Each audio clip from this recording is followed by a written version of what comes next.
La historia quiero compartirla con ustedes con algunos detalles personales aquí y allá. Se trata de un rey que una noche tuvo un sueño perturbador, así que manda llamar a un adivino para que se lo interprete. Cuando el adivino escucha el sueño, él también se perturba y le dice al rey: lamento decirle, majestad, que este es un sueño terrible. Todos los miembros de su familia morirán uno detrás del otro. Primero morirá cada uno de sus hijos, luego morirá su esposa, luego morirán sus padres y luego morirá usted mismo. El rey, molesto por esta interpretación tan negativa, le envía a la horca y manda llamar a otro adivino. Cuando llega al palacio, el nuevo intérprete le pregunta a su acompañante qué fue lo que hizo ese pobre hombre para merecer la horca. Que su interpretación del sueño no fue del agrado del rey. Advertido ya del carácter del monarca, cuando escucha el relato del sueño, le dice inmediatamente: majestad, usted es un hombre dichoso. Fíjese que lo que este sueño significa es que usted gozará de una vida más larga que el resto de su familia. Sus hijos, que son más jóvenes que usted, morirán primero y usted seguirá vivo. Luego morirán sus padres y usted seguirá vivo. Luego morirá su esposa y usted seguirá vivo. Y es al final de todos ellos que la muerte tocará su puerta. El rey maravillado le pregunta: ¿y quién te enseñó a interpretar los sueños de esa manera? El hombre que está colgado allá afuera. La moraleja más evidente de esta historia es que no solo es importante lo que uno dice, sino también cómo lo dice. Pero hay otra lección que aprendemos en este relato, y es que no siempre resulta fácil interactuar con aquellos que están en autoridad, sobre todo cuando son personas abusivas y caprichosas. Y esa es precisamente una de las lecciones que nos enseña Salomón en el pasaje de Eclesiastés que vamos a estudiar en la mañana de hoy. Eclesiastés capítulo 8, continuando con nuestra serie expositiva en el libro de Eclesiastés. La semana pasada nosotros estuvimos considerando el hecho de que vivimos en un mundo complicado e impredecible, donde las cosas no siempre salen como esperamos.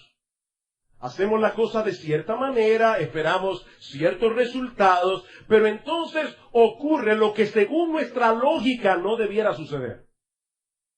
¿Cómo podemos conducirnos apropiadamente en un mundo que a veces resulta tan extraño e incomprensible? Bueno, ese es el tema del capítulo 8 de Eclesiastés, que nosotros podemos resumir en 4 consejos de sabiduría. El primero es que debemos actuar con prudencia delante de aquellos que están en el poder, tomando en cuenta que muchos abusan de su autoridad. Eclesiastés capítulo 8, versículo 1. ¿Quién como el sabio? ¿Y quién como el que sabe la declaración de las cosas? La sabiduría del hombre ilumina su rostro y la tosquedad de su semblante se mudará. Te aconsejo que guardes el mandamiento del rey y la palabra del juramento de Dios. Salomón introduce este capítulo trayendo unas palabras de alabanza para el hombre sabio, diciéndonos básicamente que la sabiduría no tiene comparación, ¿quién como el sabio?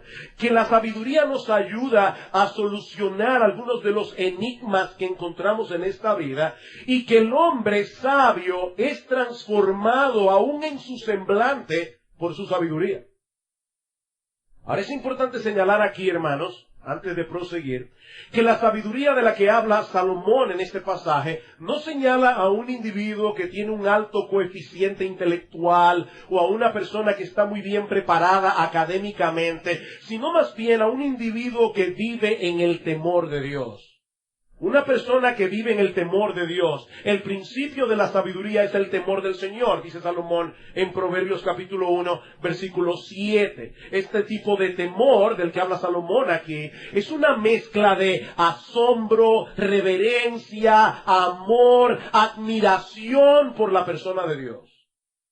Aquel que vive en el temor de Dios reconoce que Él es un Dios perfectamente santo, un Dios perfectamente justo, digno de ser reverenciado, adorado, obedecido, servido, amado. Él es un Dios que no toma el pecado a la ligera, por eso Cristo tuvo que morir en la cruz del Calvario para pagar por nuestros pecados. Pero es al mismo tiempo un Dios bueno, un Dios perdonador, un Dios que nos recibe cuando venimos humillados a Él en arrepentimiento y fe, confiando únicamente en la obra redentora de Cristo en la cruz del Calvario. De modo que el hombre sabio es aquel que vive conscientemente en la presencia de ese Dios que se revela en la Biblia y que actúa en consecuencia. Él sabe cómo aplicar los principios de las Escrituras en medio de circunstancias difíciles y él sabe cómo ampararse en el perdón del Evangelio cuando él mismo es atrapado en su propia necedad. Recuerden lo que decía Salomón en el capítulo 7, no hay hombre sabio que haga siempre el bien y nunca peque. Aún los sabios pecan. Pero el hombre sabio no se queda postrado en su pecado. El hombre sabio se aplica el poder del Evangelio. Es por eso que Salomón nos dice aquí que ese tipo de sabiduría ilumina el rostro y transforma la tosquedad del semblante, como dice en el versículo 1. Porque ese tipo de temor, contrario a lo que muchas personas piensan, trae gozo al corazón. El temor de Dios produce gozo en el corazón. ¿Y saben lo que pasa cuando el corazón está contento? Dice en Proverbios capítulo 15, versículo 13, que el corazón alegre hermosea el rostro. El corazón alegre hermosea el rostro.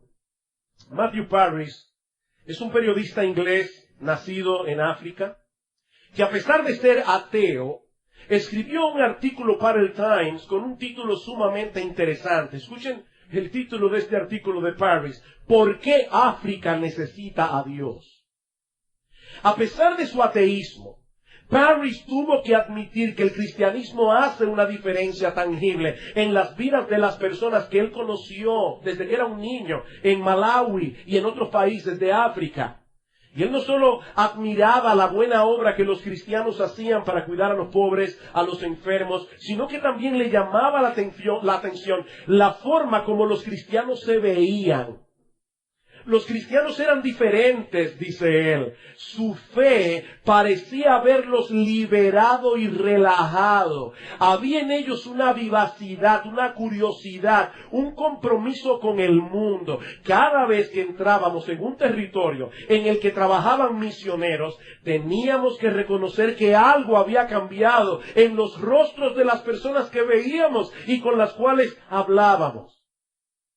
Lamentablemente, debemos reconocer que muchas veces los que profesan ser cristianos muestran ante el mundo una imagen muy diferente del Evangelio en el que dicen creer. Ellos van por la vida con una cara de busto de Beethoven. ¿Han visto el busto de Beethoven? Hay personas que van por la vida como si estuvieran cargando el Empire State. Ellos van por la vida con una cara de busto de Beethoven, pero eso no es lo que el texto dice. Por eso es que ese rostro no es muy atractivo para el mundo incrédulo. Había una niña que oraba al Señor y le decía: Señor, yo te pido que hagas que los malos se vuelvan buenos y que los buenos se vuelvan amables. Eso es lo que la verdadera sabiduría produce en el corazón y en la cara del hombre sabio. Pero ahora Salomón quiere animarnos a conducirnos con sabiduría en las diferentes circunstancias de la vida, incluyendo el hecho de tener que lidiar con aquellos que están en autoridad. Versículo 2. Te aconsejo que guardes el mandamiento del rey y la palabra del juramento de Dios. Noten, hermanos, que la primera razón que Salomón nos da para ser leales y obedientes a la autoridad del gobierno no es pragmática, es teológica. Es teológica. Debemos obedecer al gobierno civil porque somos responsables ante Dios de su obediencia. ¿Escucharon bien, hermanos? Nosotros somos responsables ante Dios de obedecer al gobierno.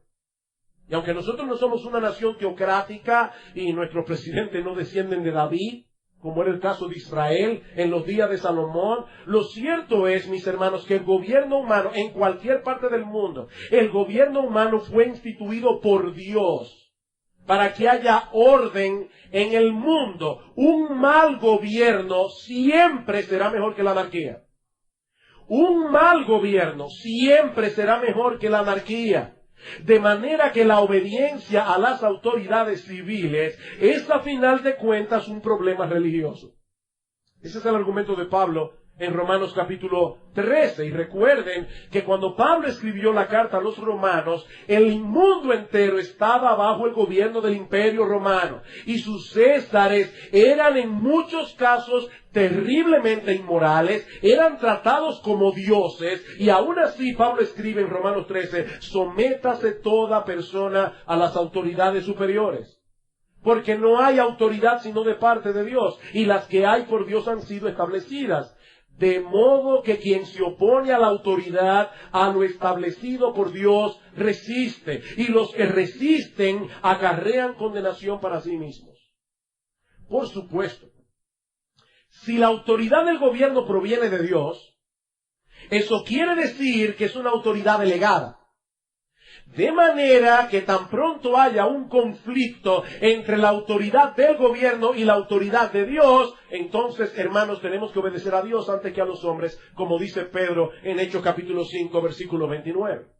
Y eso no solo se aplica a la relación que tenemos con el gobierno. Se puede extender a cualquier tipo de relación donde haya una persona en autoridad sobre otras que están bajo su autoridad. El esposo sobre la esposa, los hijos sobre los padres sobre los hijos, el empleador sobre el empleado.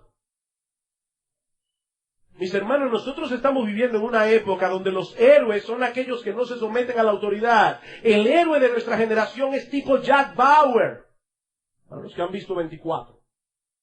Nunca se somete a las reglas y él es el que gana siempre. Pero eso no es lo que la Biblia enseña. El respeto a la autoridad no es una señal de debilidad, hermanos. Debemos respetar la autoridad y debemos obedecerla a menos que entre en conflicto con la autoridad de Dios. Ahora, ¿qué sucede cuando no estamos de acuerdo con la orden que recibimos de parte de la autoridad establecida? Bueno, ese es el tipo de situación que Salomón parece abordar en el versículo 3. No te apresures a irte de su presencia, del rey, ni en cosa mala persistas, porque él hará todo lo que quiere. Ahí es donde necesitamos la sabiduría que viene de Dios para saber cómo actuar. Y sobre todo cuando estamos delante de alguien que tenía el nivel de autoridad que tenían los reyes en aquellos días. Un individuo que se retiraba de la presencia del rey, mostrando su desacuerdo con la orden que había recibido, probablemente estaba sellando su sentencia de muerte. La autoridad de estos hombres no se compara con la de los presidentes en el día de hoy. Así que Salomón le está diciendo a este individuo, no actúes precipitadamente, esa es la idea. Piensa bien lo que vas a hacer. Miren, mis hermanos, puede llegar un momento en que no tengamos más opción que desobedecer. Yo quiero dejar esto bien claro, hermanos. Puede llegar un momento en que nosotros no tengamos otra opción que desobedecer la autoridad del gobierno, aunque eso nos cueste la vida. Es interesante notar que tanto Pablo como Pedro escribieron acerca del respeto y la obediencia que le debemos a la autoridad del rey. Sin embargo, tanto Pablo como Pedro murieron martirizados por no obedecer al rey. ¿Qué pasa mañana, mis amados hermanos, si de repente el movimiento homosexual en nuestro país, que está caminando, ya invitaron a un artista famoso, reconocido por su homosexualidad, y mucha gente va y lo aplaude porque es un buen cantante y muy famoso? No tienen discernimiento. Ahora, ¿qué sucede, mis amados hermanos, si mañana aquí se prohíbe en República Dominicana que se predique abiertamente en contra de la homosexualidad? ¿Qué pasa si mañana se prohíbe en República Dominicana, como está a punto de prohibirse en los Estados Unidos, que nosotros digamos que la homosexualidad es un pecado? ¿Qué debemos hacer? Desobedecer la autoridad y seguir predicando la palabra de Dios. Y seguir diciendo que es un pecado. Y si nos cuesta la cárcel, que nos cueste la cárcel. Hermanos, hay momentos en que no tenemos más opción. Pero lo que Salomón nos está diciendo aquí es que no debemos ser precipitados en nuestra forma de actuar. Y sobre todas las cosas, nunca devolver mal por mal. Noten lo que dice el versículo 3. No te apresures a irte de su presencia, ni en cosa mala persistas. Nunca debes ceder a la tentación de vengarte cuando te sientes oprimido por aquellos que están en autoridad. Es interesante notar que inmediatamente antes del pasaje que habla de las autoridades superiores, en Romanos capítulo 13, Pablo trata precisamente el tema de la venganza contra aquellos que nos hacen daño de cualquier manera. Y el pastor Eduardo citó este pasaje en la clase de escuela dominical. No paguéis a nadie mal por mal. Procurad lo bueno delante de todos los hombres. Si es posible, en cuanto dependa de vosotros, estad en paz con todos los hombres. A veces no depende de nosotros. No os venguéis vosotros mismos, amados míos, sino dejad lugar a la ira de Dios, porque escrito está, mía es la venganza, yo pagaré, dice el Señor. Así que si tu enemigo tuviere hambre, dale de comer. Si tuviere sed, dale de beber. Pues haciendo esto, ascuas de fuego amontonará sobre su cabeza. No seas vencido de lo malo, vence con el bien el mal. Así que la primera razón para someternos a la autoridad es teológica. Pero Salomón nos enseña también una razón práctica. Versículo 3 otra vez, no te apresures a irte de su presencia, ni en cosas malas persistas, porque él hará todo lo que quiere, pues la palabra del rey es con potestad. ¿Y quién le dirá qué haces? Para nosotros es difícil entender el tipo de situación que Salomón está describiendo aquí, porque gracias al Señor no vivimos en un régimen totalitario. Aunque hace apenas unos 60 años de edad, 60 años atrás, la República Dominicana vivía bajo una dictadura, la dictadura de el generalísimo Rafael Leonidas Trujillo Molina. Ahora el punto es que los reyes no tenían sobre ellos ningún otro ser humano que los llamara a cuentas. Ellos no vivían en una democracia representativa. ¿Cómo deben comportarse los creyentes en una situación así? Obedeciendo en la medida de lo posible y tratando de discernir con sabiduría cuál es el mejor curso de acción en ese momento específico. Versículo 5. El que guarda el mandamiento del rey no experimentará mal, y el corazón del sabio discierne el tiempo y el juicio. Esta no es una promesa absoluta, pero hermanos, generalmente hablando, la obediencia cosecha buenos resultados.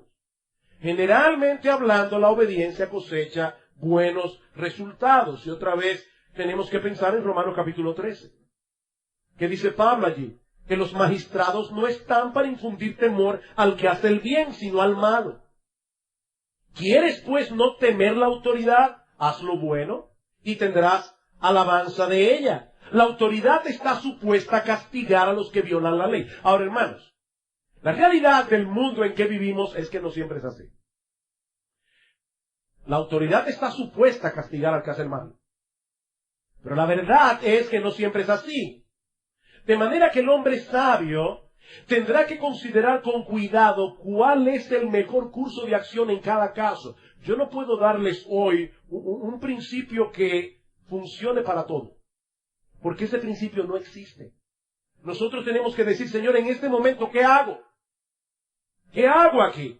En Mateo capítulo 22, versículo 15, se narra un episodio que ilustra perfectamente esta enseñanza. Los fariseos quieren arrinconar a Jesús, llevarlo a caer en una trampa, y le preguntan si era legítimo que los judíos le dieran tributo al César. Es decir, ¿es correcto que nosotros, el pueblo de Dios, le paguemos tributo, impuesto al romano opresor? Eso en buen dominicano era un gancho. Si Jesús respondía que sí, sí debemos pagar impuestos, los judíos se iban a molestar con él. Si decía que no, lo iban a acusar de ser un revoltoso ante las autoridades romanas. Ahora, supongamos por un momento, hermano, porque todos conocemos ese texto bíblico. Supongamos por un momento que ese texto no estuviera en la Biblia, así que ninguno de nosotros sabría la respuesta correcta a la pregunta. ¿Qué hubieras respondido tú? ¿Qué hubieras respondido tú? ¿A cuál de los dos grupos te hubieras tirado en contra? Porque ese era el dilema que tenía Jesús aquí. ¿A cuál de los dos grupos desagrado? Jesús sabía lo que había detrás de la pregunta, pero Jesús, conociendo la malicia de ellos, les dijo: ¿por qué me tentáis, hipócritas? Mostradme la moneda del tributo. Y ellos le presentaron un denario. Entonces le dijo: ¿de quién es esta imagen y la inscripción? Le dijeron: de César. Y Jesús le dijo: dad pues a César lo que es de César, y a Dios lo que es de Dios. Hermanos, ese es el tipo de sabiduría que Salomón está recomendando en nuestro texto. Ahora, hay otro pasaje interesantísimo en los evangelios, cuando los fariseos y los herodianos, que se odiaban entre sí, pero el enemigo de mi enemigo después resulta ser mi amigo. O sea, los herodianos y los fariseos no se podían ver, pero ambos odiaban a Jesús. Así que los herodianos y los fariseos hacen una reunión y comienzan a confabular a ver cómo pueden destruir a Jesús. ¿Saben lo que hizo Cristo? Dice en Marcos capítulo 3, versículo 7, que se retiró al mar con sus discípulos. En otras palabras, mis hermanos, el Señor Jesucristo sabía discernir cuándo enfrentar a sus enemigos y cuándo era el momento apropiado para retirarse de la contienda. Eso es sabiduría. Porque para todo lo que quisieres hay tiempo y juicio, dice en el versículo 6. El Señor advierte a sus discípulos en Mateo capítulo 10, versículo 16. He aquí yo os envío como a ovejas en medio de lobos. Sed pues prudentes como serpientes y sencillos como palomas. Hermanos, debemos ser prudentes. Nosotros somos ovejas en medio de lobos. La buena noticia es que Dios ha prometido dar sabiduría a los que la pidan. Si alguno tiene falta de sabiduría, Santiago 1:5, pídala a Dios. Él la dará abundantemente y sin reproches. Y nosotros tenemos que muchas veces venir delante de Dios y decir: Señor, yo no sé qué hacer. Una esposa con un esposo inconverso que le está pidiendo algo que ella no puede hacer. Señor, ¿qué hago? ¿Cómo le digo que no? Señor, dame sabiduría. Debemos actuar con prudencia en este mundo peligroso en que vivimos. Pero Salomón sabía que las cosas no siempre salen como esperamos. Aún obedezcas a la autoridad. Este es un mundo caído, hermanos. Y muchas veces haciendo lo correcto las cosas nos salen mal. ¿O no es así? De ahí el segundo consejo que encontramos en este pasaje.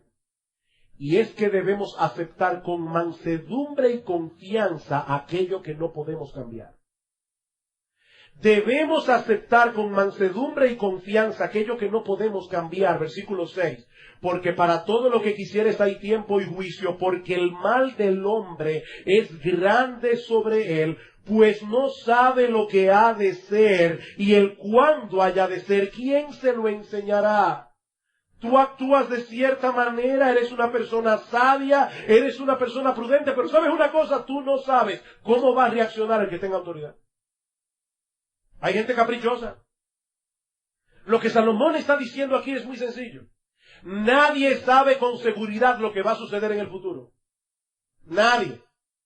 Así que no siempre podemos estar preparados para las cosas que vendrán sobre nosotros en el transcurso de esta vida. Mis hermanos, la vida de un hombre puede cambiar en un segundo. En un segundo, una enfermedad, un accidente, la muerte de un ser querido. Son cosas que cambian el curso de nuestra existencia para siempre. Y algunas personas quisieran tener el control. Bueno, para ser más exactos, yo creo que todos queremos tener el control. Nosotros quisiéramos tener el plano en la mano y saber cómo va a ser cada cosa. Pero ¿saben algo, mis hermanos? Lo cierto es que nosotros no tenemos el control. Tú no controlas nada, eso es una ilusión.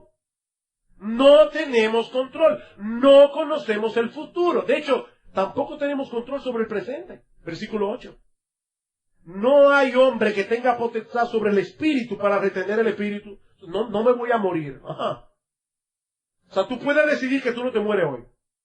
No tenemos potestad sobre el espíritu para retener el espíritu, ni potestad sobre el día de la muerte, y no valen armas en esa guerra, ni la impiedad librará al que la posee. Mira, mi hermano, mi amigo que estás aquí en esta mañana, tú puedes hacer todo lo que tú quieras, pero todos tenemos una cita con la muerte. Y nadie llegará tarde a esa cita ni por un segundo. Todos tenemos una cita. El cineasta Woody Allen dijo una vez en tono de broma, yo no temo morir, simplemente que no quiero estar allí cuando suceda. Pero él estará allí cuando suceda.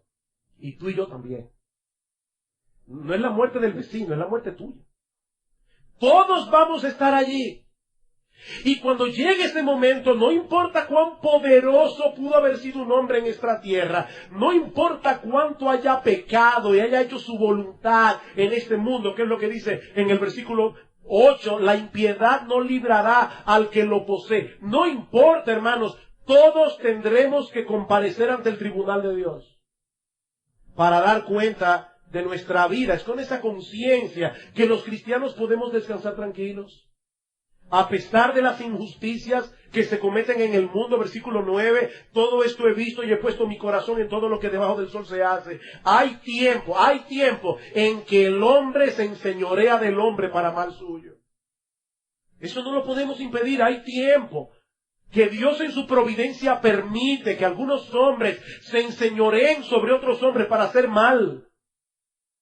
Esa es una terrible realidad en este mundo caído. Pero ¿saben qué, mis amados hermanos? Nuestro Dios Todopoderoso reina. Reina aún por encima de todos los reyes de la tierra. Así que el día llegará cuando todas las cosas en este mundo van a funcionar al derecho. Ese día llegará. ¿Qué debemos hacer mientras tanto? Bueno, eso nos lleva al tercer consejo de nuestro pasaje. Debemos ser prudentes cuando estamos lidiando con la autoridad. Debemos aceptar con mansedumbre y confianza. Hay cosas que nosotros no podemos cambiar, están en las manos de Dios. Pero en tercer lugar, y este consejo sí que le puede resultar extraño a algunos, debemos aprender a disfrutar de la vida que Dios nos da a pesar de las injusticias que encontramos en este mundo caído. Debemos aprender a disfrutar de la vida que Dios nos da, a pesar de las injusticias que se cometen en este mundo caído. Versículo 10. Asimismo, he visto a los inicuos sepultados con honra, mas a los que frecuentaban el lugar santo fueron luego puestos en olvido en la ciudad donde habían actuado con rectitud. Esto también es vanidad. Este es un ejemplo claro de injusticia. Se muere un individuo reconocido por su maldad, pero es enterrado con honra, como si fuera un dechado de virtudes. Me vino a la mente leyendo este texto el funeral de Don Corleone. Ahí está Michael Corleone, un mafioso, en el entierro de su padre, y todo el mundo va a rendirle pleitesía, y entran los carros en el cementerio con esas coronas de flores. Se murió una personalidad. Recuerdo haber oído a un niño que estaba en el cementerio con su mamá, y de repente comienzan a hablar del muerto, y todas las virtudes que el muerto tenía, y el niño le dijo, mami, parece que nos equivocamos de entierro. Pues el niño conocía muy bien al hombre. Hermanos, cuando una persona como esta se muere, murió un santo. Dice Salomón, esto es vanidad. Yo he visto inicuos enterrados con honra.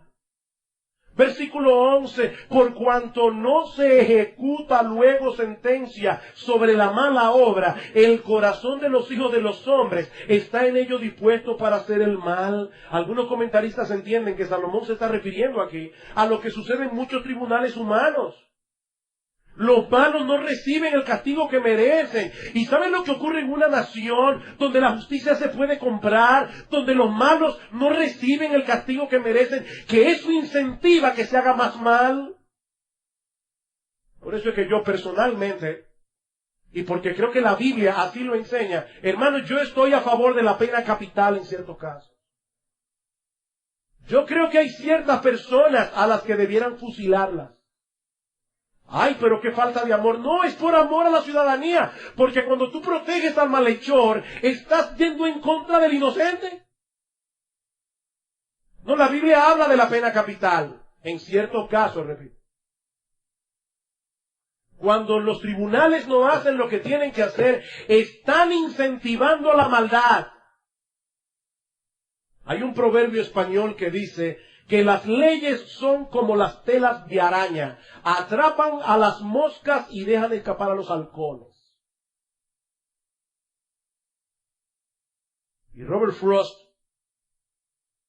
poeta Robert Frost, define un jurado en el sistema judicial norteamericano como 12 personas escogidas para decidir quién tuvo el mejor abogado. No para que se haga lo correcto. Es para ver quién tuvo el mejor abogado. Mis hermanos, en los tribunales humanos se cometen muchas injusticias.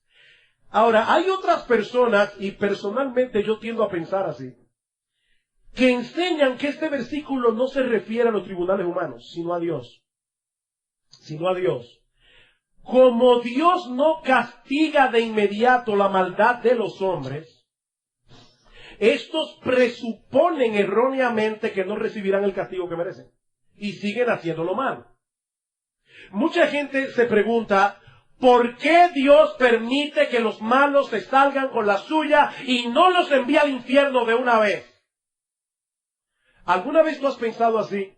Bueno, déjame decirte algo, si alguna vez ese pensamiento te ha pasado por la cabeza, yo quiero que tú vuelvas a pensar lo que estás diciendo, porque si Dios hiciera eso, todos aquí estaríamos muy mal parados. Gracias al Señor, que Él soportó por algún tiempo nuestras maldades antes de venir a Cristo en arrepentimiento y fe. Porque de lo contrario no habría esperanza para nadie. ¿Saben cuál es el problema? El problema es que todos nosotros queremos que se haga justicia con el otro. Pero yo quiero que me traten a mí con misericordia.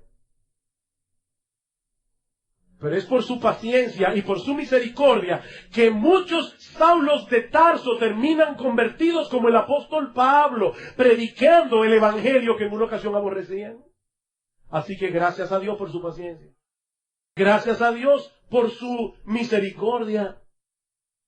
Sin embargo, la paciencia de Dios tiene un límite. La paciencia de Dios tiene un límite. Amigo, óyeme tú que estás aquí sentado en esta mañana. Hay una línea invisible que nadie sabe dónde está trazada, que un pecador pasa y después que la pasa no hay marcha atrás. Y no sabemos dónde está esa línea. La paciencia de Dios tiene un límite, versículo 12. Aunque el pecador haga mal 100 veces y prolongue sus días, con todo yo también sé que les irá bien a los que a Dios temen, los que temen ante su presencia, y no le irá bien al impío, ni le serán prolongados los días que son como sombra, por cuanto no teme delante de la presencia de Dios. Hay vanidad que se hace sobre la tierra, que hay justos a quienes sucede como si hicieran obras de impíos, y hay impíos a quienes acontece como si hicieran obras de justos. Digo que esto también es vanidad. Me encanta la realidad, el realismo de la Biblia. Las cosas en este mundo de inmediato no resultan como nosotros quisiéramos. Ahora Salomón está diciendo aquí, eso no significa que el impío se saldrá con la suya. Aunque viva una vida más larga que la de muchos creyentes, aunque cometa impunemente un montón de crímenes, algún día tendrá que comparecer delante del tribunal de Dios. Esta semana estaba visitando a una joven en la clínica y ella estaba en una habitación donde había otra joven. Resulta que a esa joven trataron de asaltarla. Y como los asaltantes no pudieron con ella porque salió corriendo, uno de ellos le tiró un machete, le dio en la pierna, le cortó la femoral y hubo que amputarle la pierna. Yo inmediatamente pensé, y todavía hay mucha gente que duda de que existe el infierno. Honestamente, mis hermanos, si la historia humana no concluyera en un juicio donde cada persona recibirá lo que merece, este mundo es una broma muy pesada. Si la historia humana no termina en un juicio, mis hermanos, este mundo sería una broma muy pesada. Pero lo cierto es que la historia humana termina en un tribunal. Dice en Hebreos capítulo 9, versículo 27, que está establecido para los hombres, está establecido por Dios, que mueran una sola vez. Mi amigo, lleve bien, no hay reencarnación. Que mueran una sola vez y después de esto, no una luz y un túnel. Todo el mundo vio una luz y un túnel. Olvídate de la luz, olvídate del túnel. Está establecido para los hombres que mueran una sola vez y después de esto, el juicio. La única luz que verás es la de la gloria de Dios en su tribunal.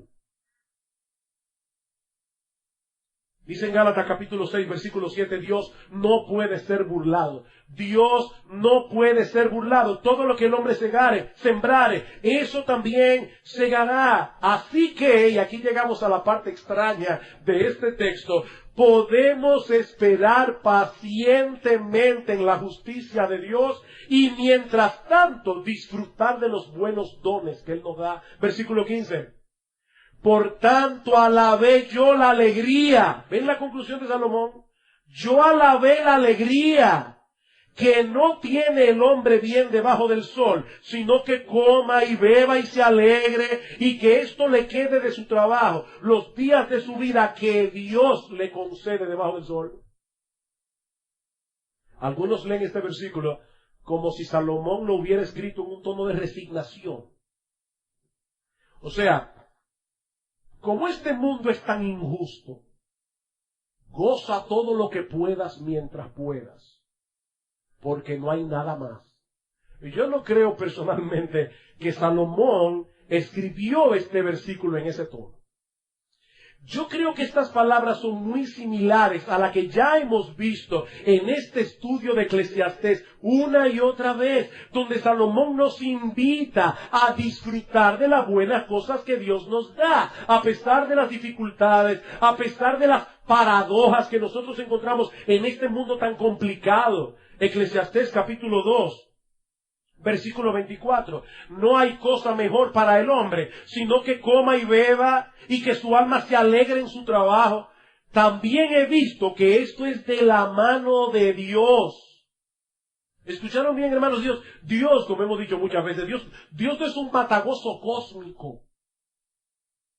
Él nos da las cosas para que las disfrutemos. Versículo 26. Porque al hombre que le agrada, Dios le da sabiduría, ciencia y gozo al hombre que le agrada. Capítulo 3, versículo 12. Yo he conocido que no hay para ellos cosa mejor que alegrarse y hacer bien en su vida. Y también que es don de Dios que todo hombre coma y beba y goce el bien de toda su labor. Eso es un don de Dios. Eclesiastés capítulo 5, versículo 18. He aquí pues el bien que yo he visto, que lo bueno es comer y beber y gozar uno del bien de todo su trabajo con que se fatiga debajo del sol, todos los días de su vida que Dios le ha dado, porque esa es su parte.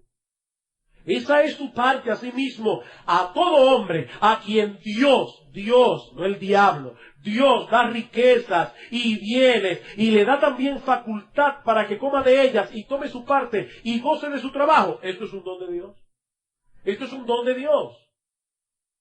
Así que, mis hermanos, yo creo que lo que Salomón está diciendo aquí es, deja en las manos de Dios el gobierno de este mundo.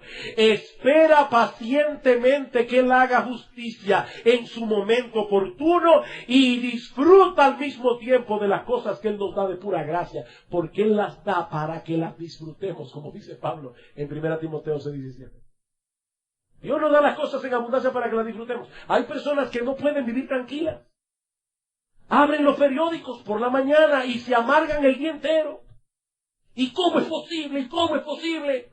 Y Salomón está diciendo, óyeme bien, tú no vas a poder poner el mundo al derecho, déjale eso a Dios. Déjale eso a Dios en sus manos, Él se encargará. En su momento. Él sabe lo que Él, créeme, Él sabe lo que Él está haciendo. Y mientras tanto, disfruta de lo que Dios te da. Disfruta de lo que Dios te da. En lo que el hacha va y viene. Pero debemos aceptar de que aún las personas más sabias no pueden entender del todo los caminos de Dios. Y ese es el último consejo que encontramos en este pasaje y que veremos mucho más brevemente. Debemos aceptar el hecho de que aún las personas más sabias no pueden entender del todo los caminos de Dios. Capítulo 8, versículo 16. Yo pues dediqué mi corazón a conocer sabiduría y a ver la faena que se hace sobre la tierra. Porque hay quien ni de noche ni de día ve sueño en sus ojos, y he visto todas las obras de Dios, que el hombre no puede alcanzar la obra que debajo del sol se hace. Por mucho que trabaje el hombre buscándola, no la hallará. Aunque diga el sabio que la conoce, no por eso podrá alcanzarla. Créeme, mi hermano, mientras más rápido aceptes este hecho, mejor será para tu salud mental y espiritual. Los juicios de Dios son insondables y los caminos de Dios son inescrutables. Romanos 11:33. Por más que te afanes, nunca podrás entender la mente de Dios. Hermanos, si nosotros pudiéramos entender a Dios perfectamente, Él sería de nuestro tamaño. Pero como son más altos los cielos que la tierra, así son mis caminos más altos que vuestros caminos y mis pensamientos más que vuestros pensamientos, dice el Señor en Isaías 55. Así que lo más sabio que podemos hacer es aceptar nuestras limitaciones y descansar confiados en lo que sí sabemos con toda certeza. ¿Y sabes qué es lo que sí sabemos con toda certeza? Que Él es un Dios bueno, sabio, santo y justo. Porque lo demostró en una forma extraordinaria en la cruz del Calvario. La cruz de Cristo es la más clara manifestación de la santidad y de la justicia de Dios. Cristo murió en la cruz porque Dios no toma el pecado a la ligera.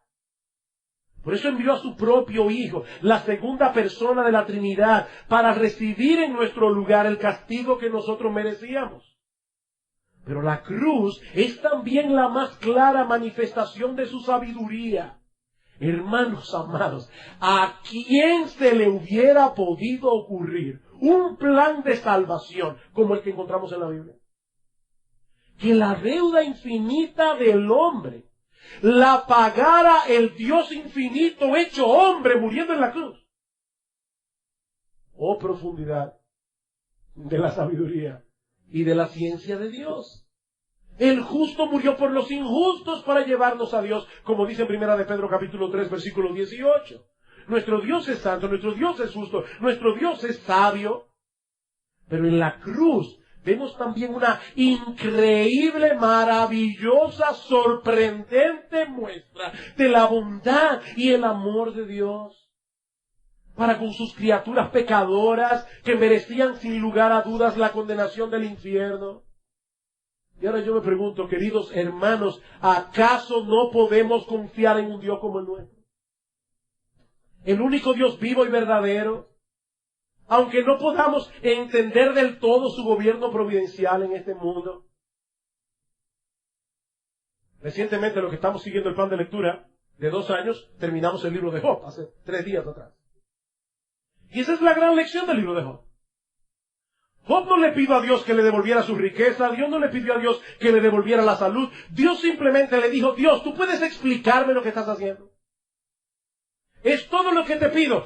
¿Por qué tú me estás tratando así? Y al final Dios le dice, ciñe como varón tus lomos, yo te preguntaré, tú me responderás. ¿Dónde estabas tú cuando yo fundaba la tierra? Yo te pedí consejo a ti para hacer el universo. Y Job tuvo que decir, de oídas te había oído. Ahora mis ojos te ven. Es como si Dios le dijera a Job, Job, ¿tengo yo que destapar el velo y explicarte cada cosa y cada detalle para que tú puedas confiar en mí? Total, que si se lo explicaría, tampoco lo entendería. Sí hay muchas cosas que nosotros no entendemos en el modo de obrar de Dios. Pero mis hermanos, la gran lección de este capítulo de Eclesiastés es que las cosas que sí entendemos son suficientes para descansar confiados en su santa, soberana y sabia voluntad. Podemos descansar en Dios. Ahora hay una cosa más que quiero añadir muy brevemente, sobre todo para aquellos que están de visita en medio nuestro. Hoy hemos hablado de los reyes caprichosos que abusan de su poder. y que se enseñorean de los hombres para su mal, como dice en el versículo 9.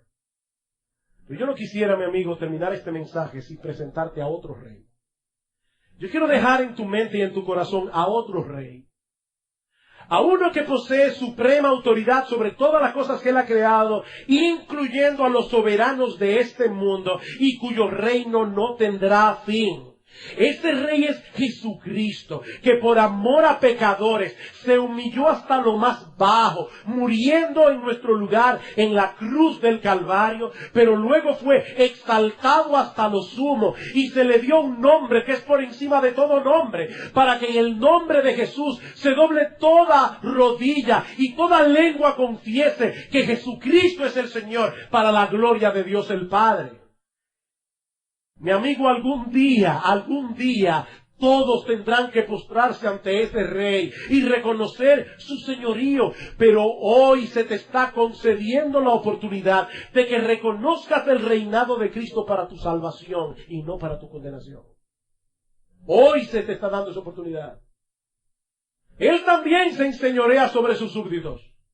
Porque Él es Señor, Él es Rey de reyes y Señor de señores. Pero siempre Jesús gobierna para hacernos bien. Siempre nos guía por sendas de justicia, por amor de su nombre. Mi amigo, ríndete en esta misma hora ante ese Rey. Y comienza a disfrutar de las bondades de tener sobre tu vida la suprema autoridad de un Rey como Jesús. Ven a Cristo en arrepentimiento y fe, clamando por el perdón de tus pecados, porque Él vino a darnos vida, y vida en abundancia.